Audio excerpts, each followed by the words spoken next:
Ito ang hardin ng panalangin.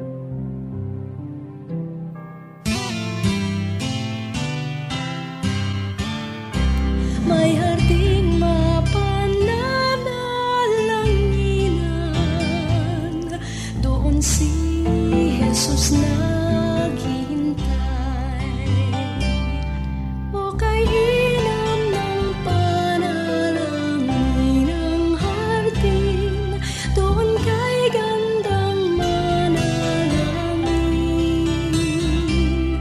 Tayong natutulog sa luklukan ng Diyos sa hardin ng pananalangin. Okay, sarap. Magandang umaga sa inyo lahat mga kaagapay. Happy New Year po. Kamusta na po kayo? Kamusta po ang naging takbo ng 2025 po ninyo?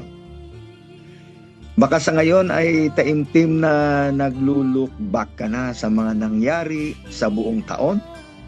O baka naman naghahanda na para mamalengke dahil bisperas na po mamaya. Nasaan ka man ngayon, salamat sa pagpiling makinig. Welcome po sa Hardin ng Panalangin. Dito ay maaari tayong sama-samang huminga ng malalim, tumigil ng sandali, makinig sa salita po ng Diyos, manalangin at mapanatag sa presensya ng Diyos. Ako po si Pastor John Castillo at ngayong huling Miyerkules ng umaga ng taong 2025.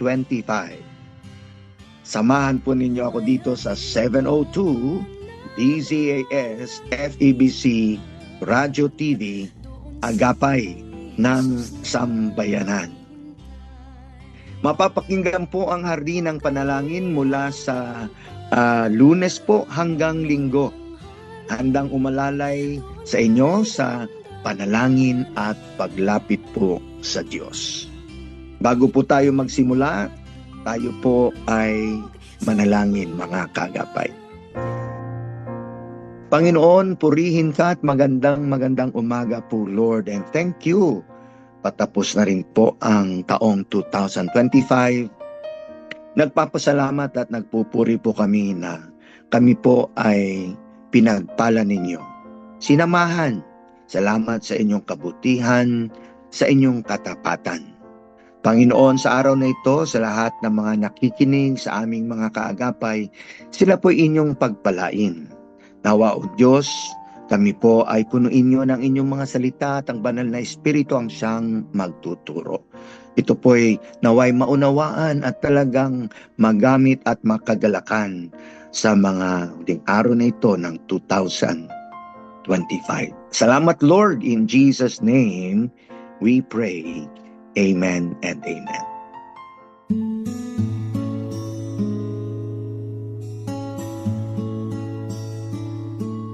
Nagbabalik po ang hardin ng panalangin. Ako po si Pastor John Castillo.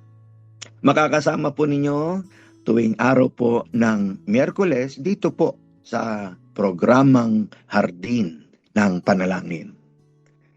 Kamusta nga po kayo kaagapay? Kamusta po sa ating mga kababayang nakikinig mula sa iba't ibang bahagi po ng Pilipinas? At siyempre po sa ibang bansa. Ay lalo na po sa ating mga minamahal na OFWs. Alam naming hindi ho madali na malayo po kayo sa pamilya at harapin ang araw-araw na hamon, lalo na ngayong magbabagong taon. Ano po? Kaya't salamat dahil pinili pa rin ninyong makasama kami ngayon. Dalangin po namin na kayo'y nasa mabuting kalagayan. Malusog ang pangangatawan, payapa ang isipan, at matatag ang puso. Naway patuloy kayong pangalagaan po ng Panginoon sa trabaho, sa tahanan, at higit po sa lahat sa inyong buhay espiritual. Kahit magkakalayo po tayo, kasama po kayo sa aming panalangin dito po sa hardin ng panalangin. Tayo na po ay tutungo sa pagbabasa at pagninilay-nilay ng salita po ng Panginoong Diyos sango po sa Biblia. Kaya mga kaagapay, ang ating tema ay The Hope of a New Beginning. Hango nga po sa Revelation 21 verse 5 na pagtatapos po ng taon, we look forward with hope and faith in Jesus Christ. Basahin ko po yung pinaka-passage po, mula po dito sa Revelation 21 and verse 5, babasahin ko ang verses 1 to 5. Nasusulat po rito, Then I saw a new heaven and a new earth. For the first heaven and the first earth has passed away, and the sea was no more. And I saw the holy city, New Jerusalem, coming down out of heaven from God, prepared as a bride adorned for her husband. And I heard a loud voice from the throne saying, Behold, the dwelling place of God is with man. He will dwell with them, and they will be his people, and God himself will be with them as their God. He will wipe away every tear from their eyes, and death shall be no more. Neither shall there be mourning, nor crying, nor pain anymore. For the former things have passed away. And he who was seated on the throne said, Behold, I am making all things new. Also he said, Write this down, for these words are trustworthy and true. Mga kaagapay, napakaganda ng mga talata. Ano ang buhay para sa inyo? Ano ang inyong unawa? Dapat tama. Alam po ninyo, when we talk about life, ang Panginoong Jesus said specifically, Man shall not live by bread alone, but by every word that proceeds out of his mouth. Living by bread, yun yung physical life. But as we read and hear and study the words of God, makikita natin, life is more than physical life. Ano po? There's a spiritual life or the next life. Ito lahat po ay nakasentro sa Panginoong Jesus. Alam po niyo, sabi nga nila pagka New Year, nandyan ang New Year's resolution. Pero marami pong na-frustrate. Hindi nila maisakatuparan. At sabi nga after all the celebrations, back to reality. Sa araw-araw, linggo-linggo at buwan-buwan at taon-taon, nako, nariyan ang problema. But you know what? Ang kailangan nating makita para magkaroon talaga tayo ng pag-asa ay tumingin kay Kristo Jesus at kung anong meron tayo sa Kanya. The most important thing in life, every day, every week, every month and year is to have a relationship with Jesus Christ. Na ikaw ay personal na sumasampalataya. Dahil ang sabi, alam mo, kung ikaw ay naniniwala, ikay anak ng Diyos, pinagpala. Okay? Makakaranas ng pagbabago. Itong topic na ito po, yung talagang pag-asa, this will teach us to live properly. Lahat nakatingin lang sa buhay sa mundo. Alam po ninyo, if you are a believer in Christ, kaagapay, sana tayong lahat, sana all. Hindi tayo taga rito. Tayo ay taga langit. Dumadaan lamang tayo. We're just pilgrims. At lahat tayo, kung may araw ng kapanganakan, talagang realidad may araw ng kamatayan.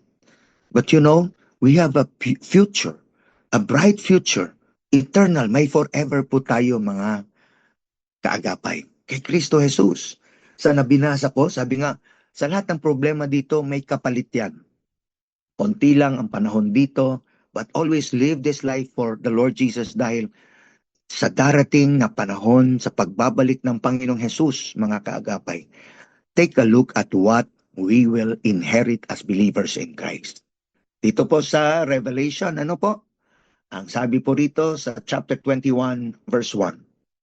Then I saw a new heaven and a new earth, for the first heaven and the first earth had passed away, and the sea was no more. And I saw the holy city, New Jerusalem, coming down out from heaven, from God, prepared as a bride adorned for her husband. Una muna mga kaagapay, yung ating tirahan. Wow! Ha? Ang dami ng kasiraan, baha dito, sira ang kagubatan, yung poor stewardship ng tao. Ano na mangyayari sa mundo? Actually, there will come an end and the Lord will create a new heaven and a new earth. Perfect po ulit. At meron pang holy city, the New Jerusalem. Wow, ang ganda-ganda nun. Okay? Perfection. Hindi lamang yon mga kaagapay. Ang sabi rin dito, sa verse 3, and I heard a loud voice from the throne saying, Behold, the dwelling place of God is with man. He will dwell with them, and they will be his people, and God himself will be with them as their God. Okay? Hindi lamang makikita natin na parang, number one nga, God creates a new heaven and a new earth. Hindi lamang creation, but the very company of God. God is everywhere, we know. Kasama natin siya, but we don't really see Him. But you know, the privilege of the next life as a believer, we will see Him as He is. Hindi lamang po yun. With Him as our God. We're talking of rule and governance. Naku, ang ating problema, protesta at iyak, panalangin. Hindi na perfect ang gobyerno. Tao kasi marupok. But you know what? Under the Lord God, perfect ang government, perfect ang rule niya. That's the company of God. At eto pa mga kaagapay, what is in store in the future for us? Verse 4, He will wipe away every tear from their eyes, and death shall be no more. Neither shall there be mourning, nor crying, nor pain, for the former things have passed away. Alam niyo ang hirap ng buhay sa mundo. Tayo tumatanda, nanghihina, nagkakasakit, namamatay. Ang hirap ng kamatayang pisikal. Nagpapalungkot, puno ng pigati, puno ng iyak-iyak tayo ng iyak. Wala hong naglalast po rito sa mundo, may katapusan ng lahat. And it makes us cry. But you know, dito sa pangako, ang future ng believers, hindi ka na mamamatay. Totoo ang forever. Wala nang mamamatay, we will live forever. Kaya nga eternal life. Wala hong magkakasakit. Wala na, pupunasan niya ang mga luha natin. At saka, ang sinasabi talaga nito mga kaagapay, perfect ang life. No more pain, no more crying, no more grief, no more sadness. Saan ka pa, di ba? And so mga kaagapay, ang sabi rito sa verse 5, And he who was seated on the throne said, Behold, I am making all things new. Also he said, Write this down, for these words are trustworthy and true. Hindi to fake news, Totoo ito. Salita to ng Diyos at ang Diyos hindi nagsisinungaling. Proven ang mga prophecies. Ang dami nang ma-fulfill literally. And so with this, makikita nyo, totoo yung perfect life. And that can only be experienced in the next life. And how can you experience that? If you are a child of God. A Christian. Paano yon? You have to believe in the Lord Jesus Christ. Sa mga mananampalataya, believers in Christ. Okay? Pagpasok ng bagong taon, ano may hinahanap natin, ano may mga pagsubok at hamon, ang ating pag-asa ay na kay Kristo, si Kristo Jesus. Panandali lang ito. Ito mga hinaharap natin. Whatever is visible is temporal. Okay? May katapusan to. But you know what? Life in Christ is eternal. And for those mga kaagapay, ang ating mga tagapakinig, I hope and pray you will start the new year right. How? By personally believing in the Lord Jesus Christ. Huwag kang mag-iisa na humarap sa bagong taon. Dapat si Kristo nasa iyo. And if Jesus is in you, you can do all things through Christ. You are more than conquerors. Jesus Christ. Believe in Him. Be saved, be transformed, and be used for His honor and glory. Let us pray. Panginoon, maraming salamat po sa inyong mga salita. Again, as we end the year praising you, nagpapasalamat kami sa kabutihan at katapatan mo. Pagkamat hindi namin ngaraw, alam talaga anong mangyayari sa 2026, nagpapasalamat na po kami. Dahil ang mahalaga pa rin si Kristo sa buhay namin. Anuman ang darating at maranasan namin, kakayanin, kami magtatagumpay dahil si Kristo ay nasa amin. At higit sa lahat, Walang forever dito, pansamantala, but may we live this life para sa inyong kaluwalhatian. At nawa ang aming kinabukasan na napakaganda, napakatotoo, talagang perfectong masayang buhay, kapiling niyo, O Diyos, ang siyang magiging kapangyarihan sa puso namin, patuloy na mag-i-encourage sa amin sa bawat araw, sa bawat buwan ng 2026. Maraming salamat, Lord. In Jesus' name, we pray. Amen and amen.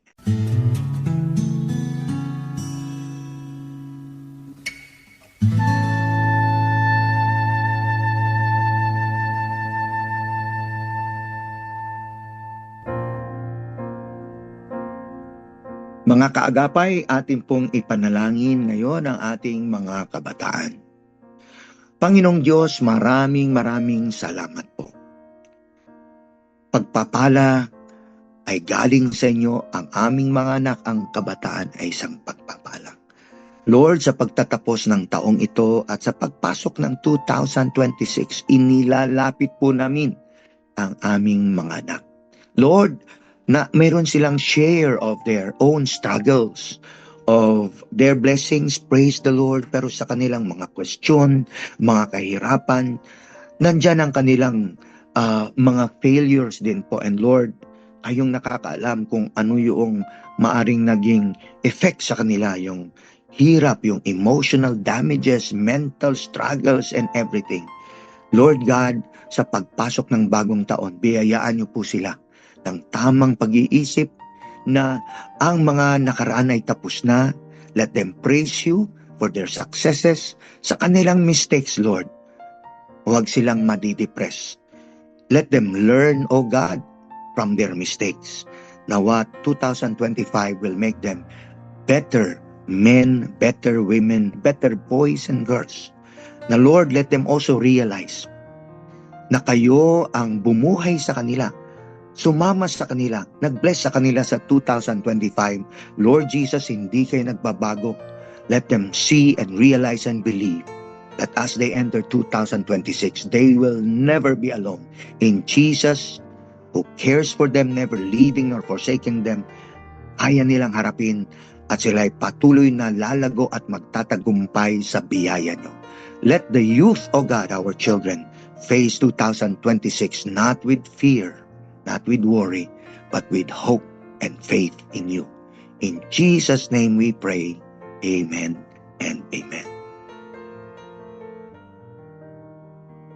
Darako naman po tayo sa panalangin natin, mga kaagapay. Idudulog po natin ang mga kahilingan ninyo. Okay? Tayo po ay manalangin. Panginoong Diyos, thank you. May ministeryo ang 702 DCAS sa hardin ng panalangin na talang ipanalangin ang mga kaagapay na nagpapadala ng kanilang kahilingan. Patuloy namin pinagpipray si Mariel V. Kagalingan po for her chronic kidney disease. Maging ang kapatid na Cecil Olea na patuloy na humingi ng kagalingan sa inyo, hiling na panalangin. Maging kay Rainier de la Peña, Lord, complete healing sa sakit po niya sa puso, cardio po. Maging para sa kapatid na Corazon Mendoza, Lord, may karamdaman din po siya sa kanyang kidney. We pray for healing. Ganon din po, O Diyos, ang kahilingan ni Leonila Espirito. Lord, dalangin po na ang buong pamilya patuloy yung bigyan ng lakas sa mga nagkakasakit, kagalingan. Lord, si Ador Malapitan na nakaranas po ng stroke, thank you. Patuloy niyo po siyang pagalingin, O Diyos, sa karamdamang ito. Kahilingan po ng kapatid na baby Adriano, para po sa kanyang pamilya, patuloy niyong pangalagaan at bigyan ng proteksyon sa bawat araw. Mula po kay Charozine Mendoza, pag-iingat din po sa buong pamilya niya. Maging kay Sister Leonida Rubio, Lord, inilalapit po niya naway ang kanyang mga mahal sa buhay, makakilala sa Panginoong Hesukristo at maligtas. Para kay Sister Mirna Lee, pag-iingat po at good health din po sa buong pamilya. Lord, for Keith, kahilingan po na mapangalagaan din po at magkaroon ng magandang Health po ito, good health for him, and then financial breakthrough din po sa lahat ng mga pamilya. Nilalapit po namin ang kapatid na Mayet Dupale. Patuloy niyo po siyang pagalingin, Panginoon. Wala pong imposible sa inyo. Sa lahat po na may karamdaman o Diyos, pangangailangan maging sa pagtatapos ng 2025 at pagpasok, O Lord God, ng 2026. We pray for health. We pray for financial blessings. We pray, Lord God, for deliverance, anumang struggle, and good life. We love you. We praise you, Lord. In Jesus' name we pray. Amen. And amen.